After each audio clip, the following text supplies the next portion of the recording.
My wife's best friend of 40 years passed away from cancer.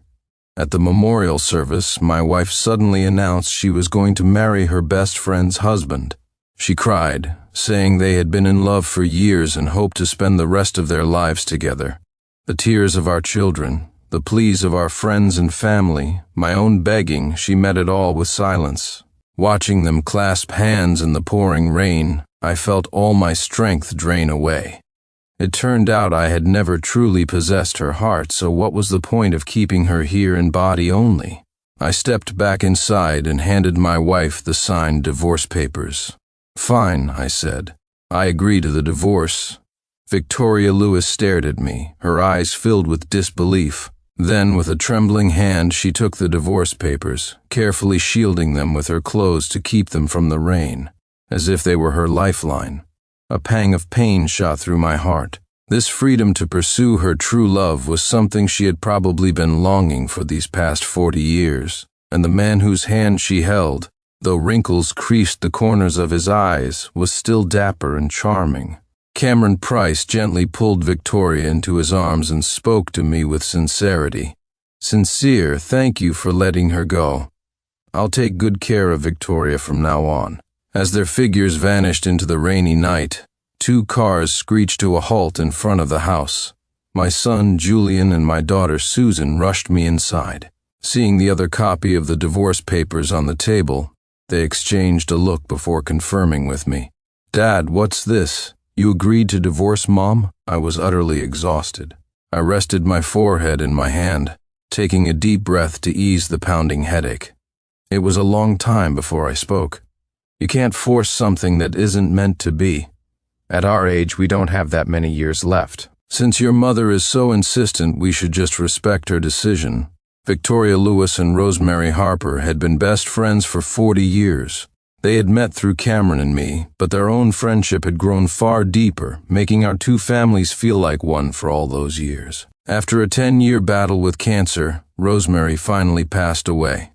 Who would have known that at her memorial, Victoria would do something that shocked everyone, announce her intention to marry her best friend's husband, Cameron Price. It wasn't until that day that I learned the truth. She and Cameron had secretly pledged their love to each other over 40 years ago during a development project out west, but were forced to separate due to relocation policies. Later, Victoria met me through a setup and we got married. On our wedding day, she saw her first love again among the guests I had invited, but it was too late. The years slipped by in hesitation.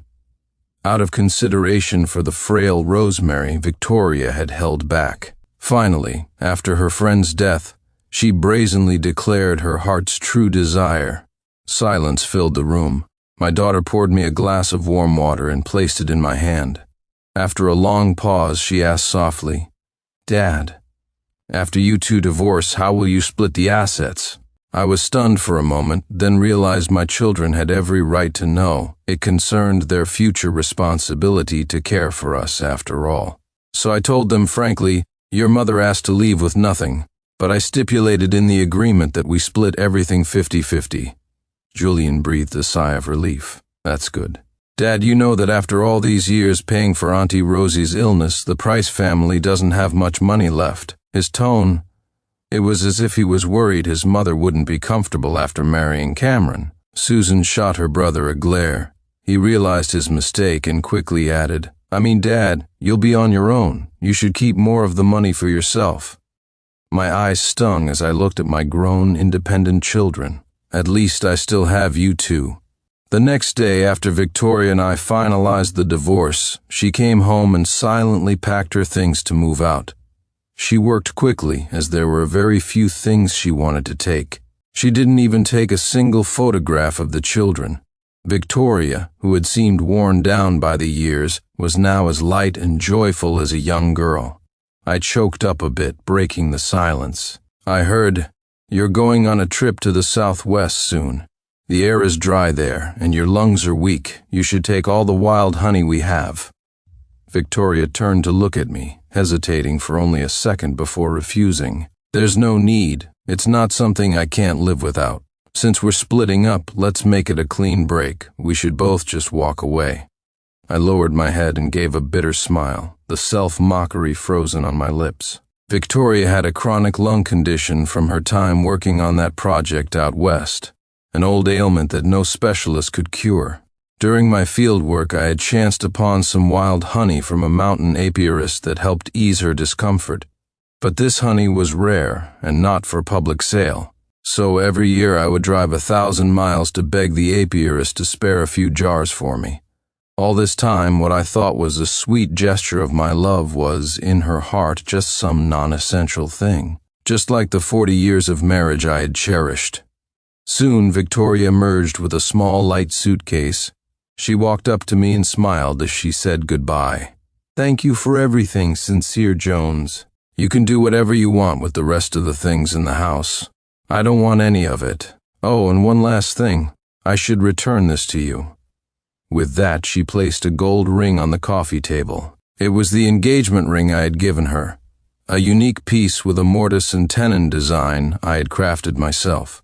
She had never worn it again after our wedding day. When I asked, she would just brush it off, saying it was inconvenient to wear. I thought she had lost it and was too embarrassed to tell me.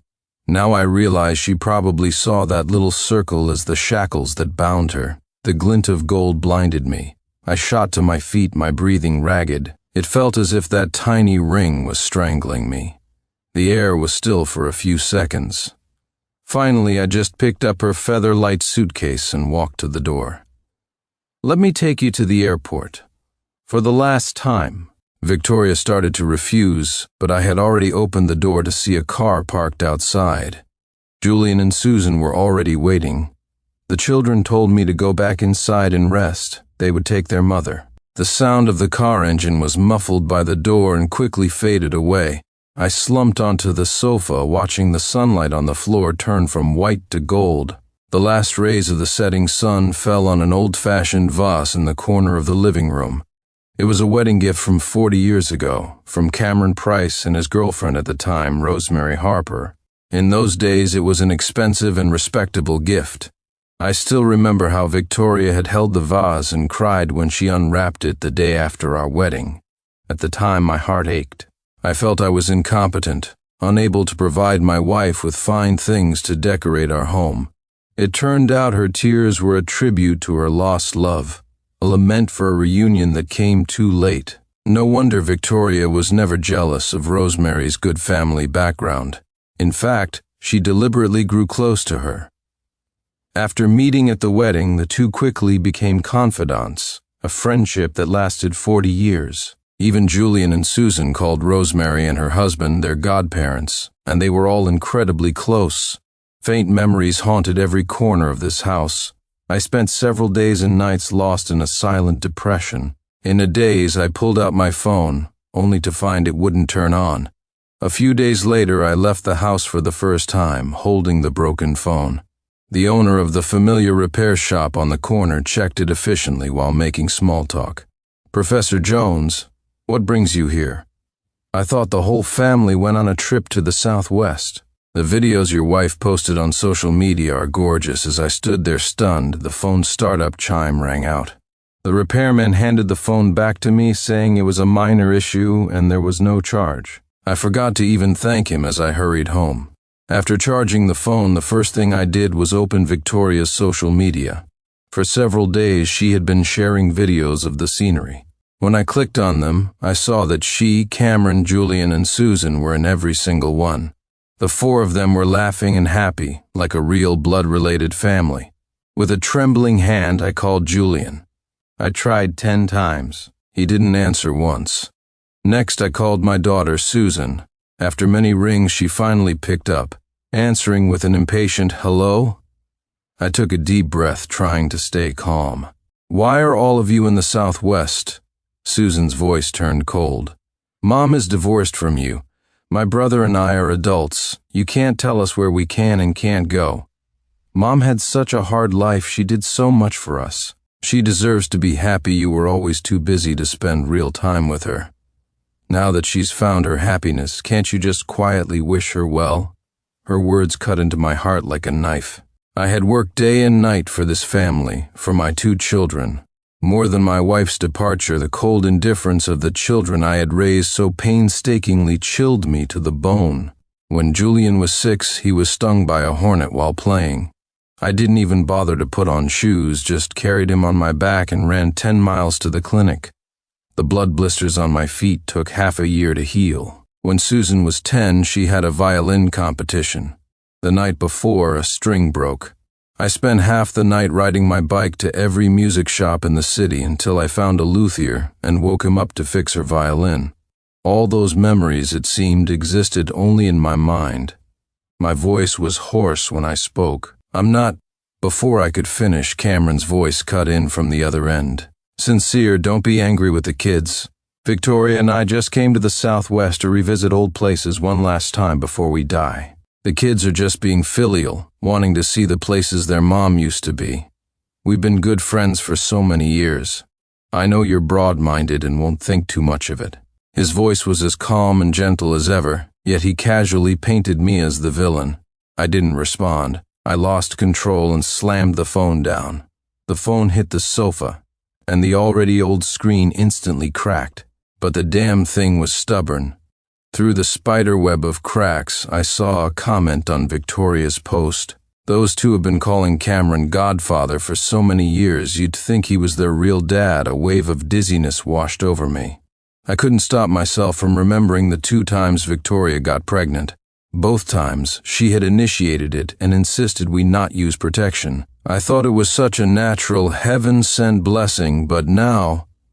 A knock on the door interrupted my thoughts. The editor from the publishing house was standing outside, holding a document. Professor Jones, I haven't been able to reach you for a few days, so I took the liberty of visiting. It's about your upcoming book on ancient architecture. We need your signature to confirm the addition of Professor Price as a CO author. Wait a minute.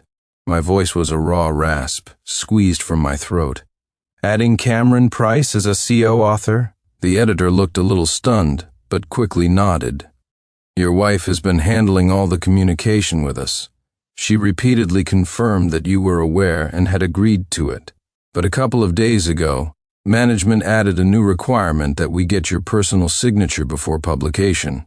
I trembled all over, clutching the few thin pages of the consent form, feeling all the blood rush to my head. Before I could say a word, everything went black and I collapsed. 3 days after I was admitted to the hospital, Victoria and the 2 children finally arrived. Seeing me awake, they showed no concern. Victoria got straight to the point. Cameron contributed a lot of ideas to your book. It's perfectly reasonable to add his name as a CO author. I looked at her matter-of-fact expression, my throat tightening. Impossible. That book was the fruit of nearly 10 years of my research, trekking through mountains and valleys. Every word was my own blood and sweat. And Cameron? He had only offered a few suggestions on formatting. On what grounds did he deserve credit for my work? Victoria was clearly prepared. She sneered. You don't have to share it, but I'd advise you to think about the children. If you don't give Cameron co-authorship, don't blame them for being unfilial and leaving you to die alone. Hearing this, my heart sank to the bottom of a pit. She was using the children to threaten me. My eyes swept over to Julian and Susan. They looked a little uncomfortable but still spoke up for her. Yeah, Dad. You've published so many books already. What's the big deal about adding Dad Cameron to this one? We're all family. You're always talking about how much you love Mom and us. Are you really going to back out on such a small thing? I laughed, a cold, furious sound, and stared at them. Don't call me Dad. It makes me sick. I raised another man's children for decades and now I have to give him my life's work? I'm not a fool. Victoria's face changed drastically. What nonsense are you talking about? Trembling, I pulled the paternity test report from the drawer and threw it down in front of her. You know exactly what I'm talking about, don't you, Victoria Lewis? Victoria numbly picked up the document, her face instantly turning deathly pale. Julian and Susan's eyes widened in shock. They blurted out, Dad, how did you know? So they already knew they weren't my biological children. That explained their sudden coldness. I let out a bitter laugh, my eyes filled with ice. They say the bond of raising a child is stronger than that of birth. But in the end, Blood is thicker than water. I never thought I'd raise two ungrateful turncoats. My whole life has been a joke. Susan lowered her head, unable to look at me. But Julian's tone was arrogant and dismissive. Dad, look, we're still willing to call you Dad. Why do you have to be so difficult? As long as you agree to share the credit, we'll still, for old time's sake, make sure someone is there to give you a proper burial when you die, Julian. I could no longer contain my rage. I struggled to stand, but a sharp pain suddenly shot through my chest. The next moment, a sweet taste filled my throat, and I sprayed a mouthful of blood onto the white blanket. Amid their panicked shouts, my consciousness began to fade. When I opened my eyes again, I was standing in a room decorated for a wedding. The sun shone brightly outside, and I could hear the sound of celebratory car horns in the distance. I pushed open the door to see my parents, still in the prime of their lives, looking at me with tearful, happy faces. Victoria Lewis stood in the crowd wearing a red dress, but her face was unusually pale. Just then, a commotion erupted outside the door, a scene all too familiar. A dozen colleagues from work crowded into the new house, carrying gifts and congratulating me on my marriage. I stared intently at Victoria. Sure enough, her gaze was fixed on the tallest figure in the crowd. Cameron Price and Rosemary Harper walked in, arm in arm, and smilingly handed over a beautifully wrapped vase.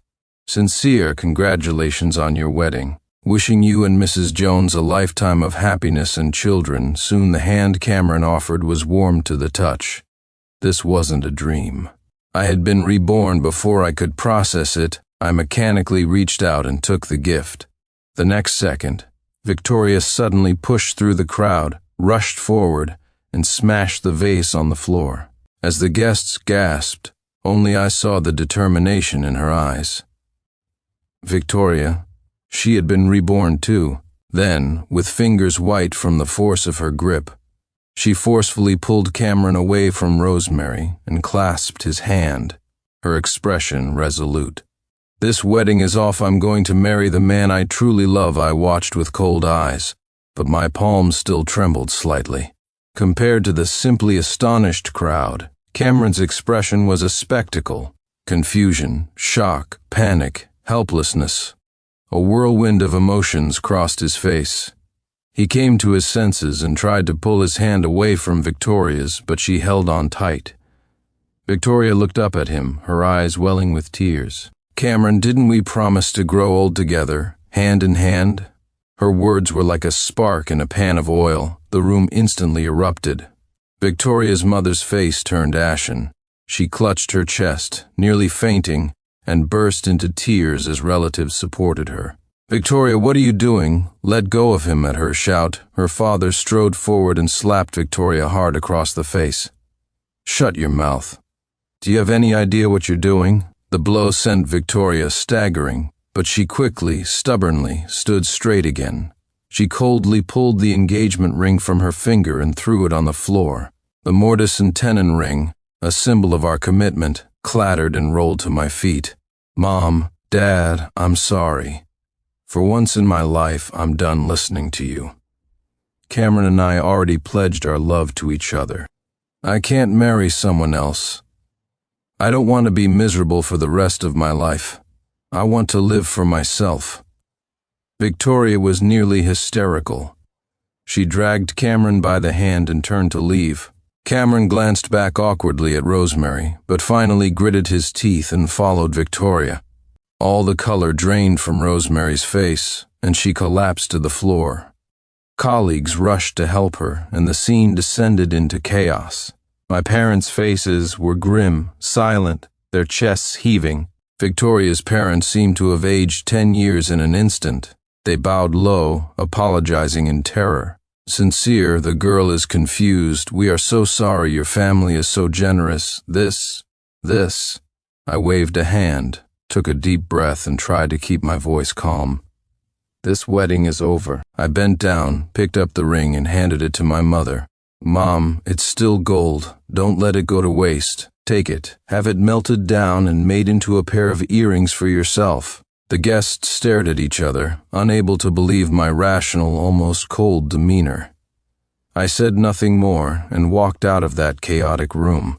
The sunlight outside was so bright it almost blinded me, but it felt as warm as a new life. The news spread quickly.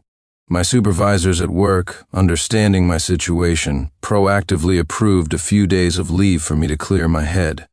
A few days later, when I stepped into the office, I heard my colleagues whispering, "Did you hear? Cameron Price quit." Apparently, he ran off with Victoria Lewis. Yeah, I heard they went to a coastal city, said they were going into business for themselves. Wow, it must be true love. My heart remained perfectly still. Soon after, I requested a transfer to a remote research institute to study and restore a newly discovered complex of ancient buildings, getting away from all the drama for good.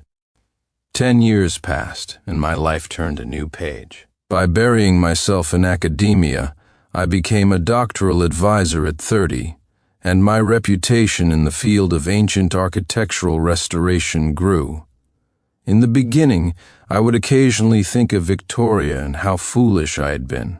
In my past life, to avoid a long-distance relationship, I gave up a better career opportunity to stay at the local institution. To supplement our income, I spent years on fieldwork, exposed to the elements, but never got a word of concern from her in return. I remember once I came back from a business trip, sick, and all she gave me was a bowl of cold, thin soup. In contrast, it was her best friend, Rosemary, who brought me some homemade food after she heard about it. I should have realized it long ago. She cared less for me than a stranger did, but my blind love made me unable to criticize her, always making excuses for her. This life, I would no longer waste time trying to please someone who wasn't worth it. The path of restoring ancient architecture is long and difficult. To attract more attention to the cause, I started making short videos online to share knowledge about our cultural heritage. After several years of effort, I gained 1 million followers and inspired more aspiring young people to join the field. One day, while I was surveying a Ming Dynasty temple in the countryside, I received a call from my supervisor. The signal in the mountains was poor, and I could only make out that I needed to return to the city immediately for a dinner meeting related to funding for the restoration project. Thinking there was news about our grant, I didn't even bother to dust myself off before driving back. When I arrived at the restaurant address my colleagues sent me, I pushed open the door of the private room to a round of enthusiastic applause. The applause was for 2 people at the center of the large round table. It was Cameron Price and Victoria Lewis, whom I hadn't seen in 10 years. Cameron was dressed in a suit, his hair slicked back, exuding an air of smug success. The colleagues seated around the table were all toasting him. "Mr. Price, you're a real trendsetter to go into business for yourself 10 years ago. What foresight, absolutely. Mr. Price is a big shot in the coastal region, now a philanthropist and an entrepreneur, wearing many hats." Cameron waved his hand in a gesture of false modesty, but his eyes landed on me. "Not at all. Not at all. My small success is all thanks to Victoria. If she hadn't suggested we go to the coast back then, I wouldn't have seized such a great opportunity." Everyone followed his gaze and turned to me, their expressions awkward. Many people at this table had witnessed the disastrous wedding 10 years ago. I just smiled faintly and greeted them, neither servile nor overbearing. "Sorry, I was delayed on the road." When Victoria saw me, her hand trembled, and she almost dropped her wine glass. Cameron grabbed her wrist and looked at me with a raised eyebrow.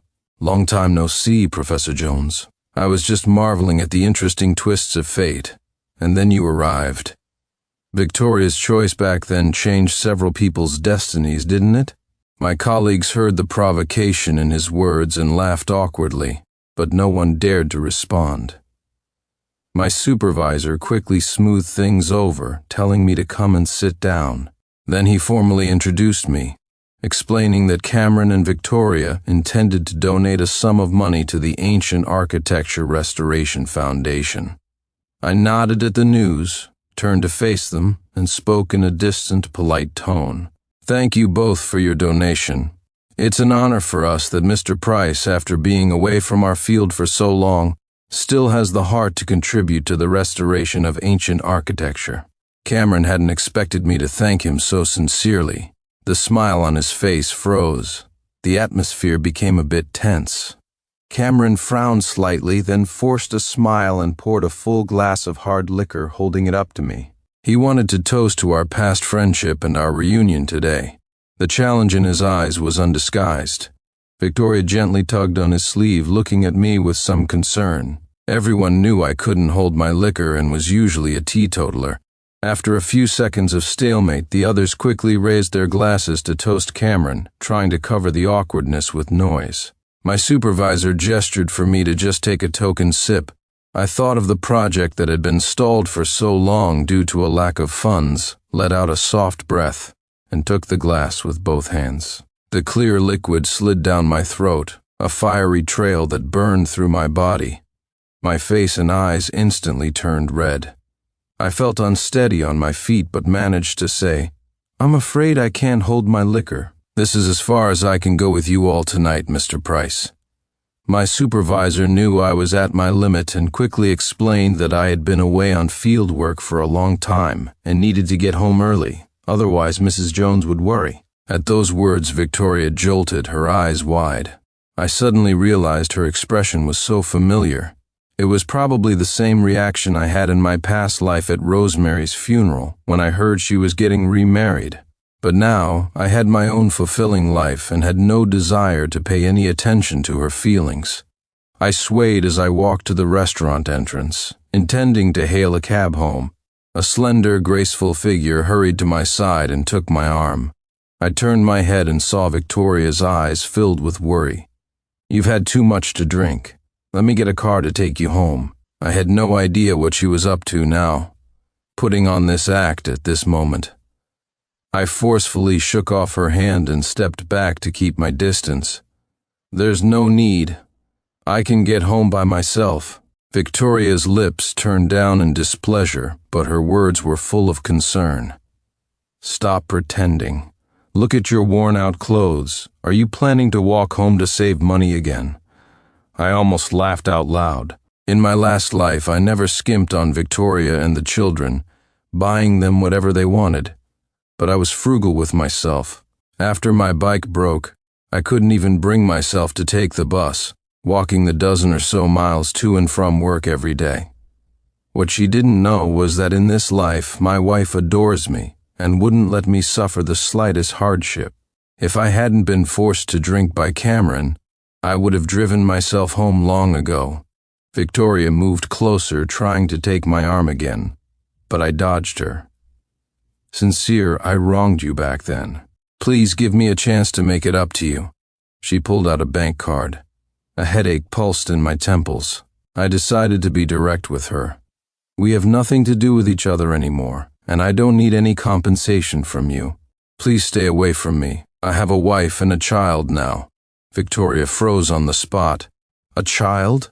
Her voice was laced with tears. She stared with her beautiful eyes, but they were empty. "So you have a child now. That's wonderful. Can I be the child's godmother? Sincere, please let me be the child's godmother. I'm begging you." My eyes widened as I looked at Victoria, who seemed to have lost her mind.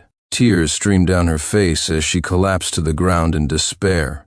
A tall figure rushed out and yanked her up from the ground.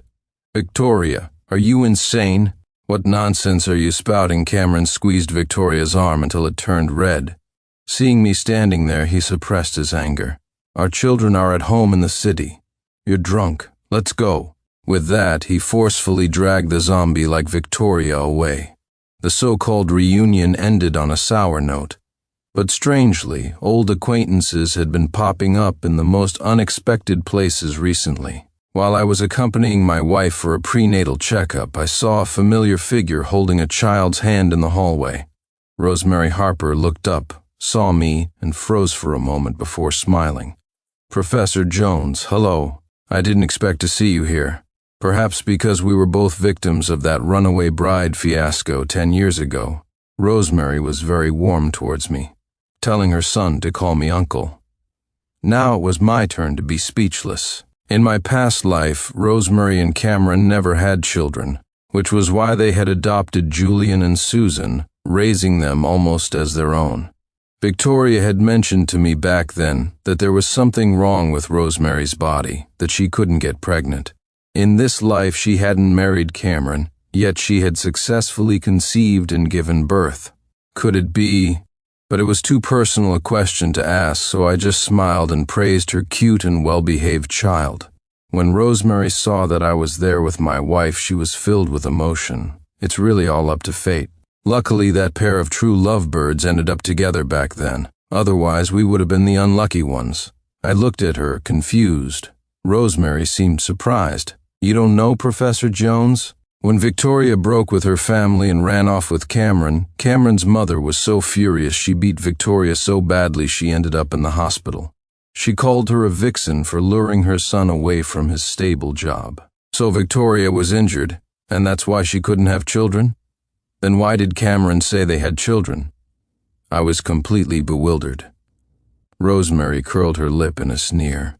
Later, Cameron's mom couldn't win against her son, so she got some special folk remedy for bearing sons to help Victoria's health. It was fate, I guess. A good intention with a disastrous result. She made her daughter-in-law completely barren. My heart pounded. I never would have imagined that so much lay hidden beneath Victoria's tears that night. It all made sense now. In our past life, it must have been Rosemary who was subjected to her mother-in-law's good intentions, leaving her childless. No wonder they never mentioned Cameron's mother. But something still felt wrong. I couldn't help but voice my confusion. But Cameron himself said their children are in the city. Rosemary laughed, then meaningfully held up 3 fingers. 3 illegitimate children, and he forced Victoria to accept them. And that's just the 3 boys he brought home. Who knows how many others are scattered around out there. I was too stunned to speak. My wife came out of the examination room, and I hurried to meet her. Rosemary's gaze fell on my wife's pregnant belly. Then she looked down at her own son and remarked with a touch of irony, "We both had to say goodbye to the wrong person before we could meet the right one. If Victoria saw how well you treat your wife, she'd probably be regretting it to her core, wouldn't she?" As if to prove Rosemary's words. Late that night, I was woken by a call from an unknown number. Not wanting to wake my wife, I tiptoed out to the balcony to answer. Victoria's piercing sobs came through the receiver, shattering the quiet night. "Sincere, I'm so helpless. I don't know who else to turn to. Can you come downstairs and see me just for a moment?" I frowned, deeply annoyed that she had found my address. "Victoria, you're not a child anymore. Don't act on impulse. I've told you many times we have nothing to do with each other. If you harass me again, I'll call the police." Victoria wasn't listening, just sobbing and repeatedly begging to see me. I took a few deep breaths. Fearing she would barge upstairs and startle my pregnant wife, I finally changed my clothes and went down. A chill was in the night air. Victoria stood under a streetlight, thinly clad. When she saw me, her eyes immediately reddened, and tears streamed down her face. "Sincere." She choked out my name, wanting to rush towards me, her voice trembling so much it was almost inaudible. I was wrong. I was so wrong. This life, and the last one, I was blind to have given you up. I stood my ground, pushing her away to maintain a distance. "You're drunk. It's too late. You should call Cameron to come and get you." She shook her head and staggered a step forward, grabbing my arm. Tears streamed down her cheeks, her face a mask of regret. "Sincere, you loved me so much. Please, give me one more chance, okay? I know I hurt you, but I regret it. I truly know I was wrong." My face hardened, and I swiftly pulled my arm free. "Victoria, fate gave us a chance. You used that chance to choose Cameron. The world doesn't revolve around you. Everyone has to take responsibility for their choices. You still have a long life ahead of you. You shouldn't be drowning in the past." She stared at me, then let out a desperate laugh. It was the first time since our reunion that I had really looked at her face. She was only in her early 30s, and while she was well-maintained, she couldn't hide the exhaustion and despair. She had chosen Cameron in this life, and it seemed things had not gone well for her at all. But I felt not even a shred of pity, only looked at her blankly, preparing to leave. But Victoria suddenly became frantic, crying as she fell to her knees and hugged my legs. "Sincere, don't go, please. Don't leave me. I don't need a title. I'll divorce Cameron, bring my money, and come back to you, okay? Your wife, your child, I can support them. I have lots and lots of money. Now, I'll file for divorce right now. Just..." As she finished speaking, a powerful force ripped her away from me. The sharp sound of a slap was followed by Cameron's furious roar. "So I finally catch you two adulterers, Victoria, you bitch, you dare to cheat on me?" A bright red handprint instantly appeared on Victoria's cheek. She clutched her face silent, her eyes fixed on Cameron with a look of cold, grim indifference. "You have the nerve to stare at me?" Cameron viciously kicked her in the lower back, each blow landing with full force. Soon she was curled up on the ground, blood trickling from the corner of her mouth. But she ignored Cameron, just giving me a tragic smile. "You see, Sincere? This is the price I'm paying for my choice." The veins in Cameron's neck bulged. He raised his fist to strike her again. "You slut, you still dare to flirt with him right in front of me. I'll kill you. I couldn't bear it." I stepped forward to stop Cameron from continuing the assault. I shoved him aside. He was panting heavily, pointing a finger at me viciously. "Sincere, I knew you were holding a grudge. You never gave up, and now you're inciting Victoria to divorce me so you two can run off together. Is that it? Ha, I've recorded this whole sordid scene. You can just wait to be publicly humiliated." He brandished his phone, a zinging grin on his face. "And thanks for this little show. Victoria, you can look forward to leaving with nothing." Hearing this, Victoria spoke weakly. "Cameron, you didn't just decide to do this today, did you? What do you think?" Cameron snorted. His eyes filled with scorn. 10 years ago, if you hadn't told me you were reborn and that we'd strike it rich if we went to the coast, do you think I would have given up my stable job to marry you? Who do you think you are? Luckily, my bet paid off. Otherwise, who would waste so many years on a barren hen like you? And now I've got mistresses and children everywhere, and I can kick you out and enjoy all this endless money myself. It's perfect." Victoria's lips trembled. She lowered her head and began to laugh softly. When she looked up again, her eyes were red, but there were no tears. Ignoring the excruciating pain, Victoria struggled to her feet, her voice calm. "Fine. Since it's come to this, let's not make it complicated, Cameron." She looked deeply at me, but her words were for him. "Let's go. I'll voluntarily leave with nothing. We'll get divorced immediately. I have only one condition: don't harass Sincere anymore." Cameron's eyes flashed with surprise, then he clenched his fists in anger. "Oh, so it's because you feel sorry for your lover, is it? Don't worry. As long as you divorce me quietly, I have no quarrel with him. There's no need to bother with an ant like him."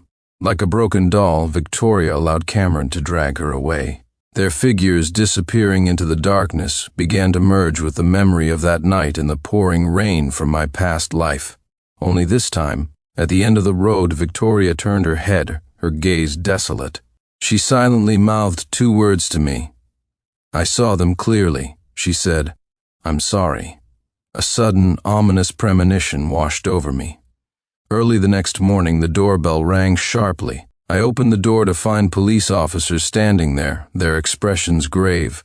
"Mr. Jones, there was a fatal car accident nearby last night. The 2 occupants died at the scene. Our investigation shows that the deceased, Cameron Price and Victoria Lewis, visited you here shortly before the incident.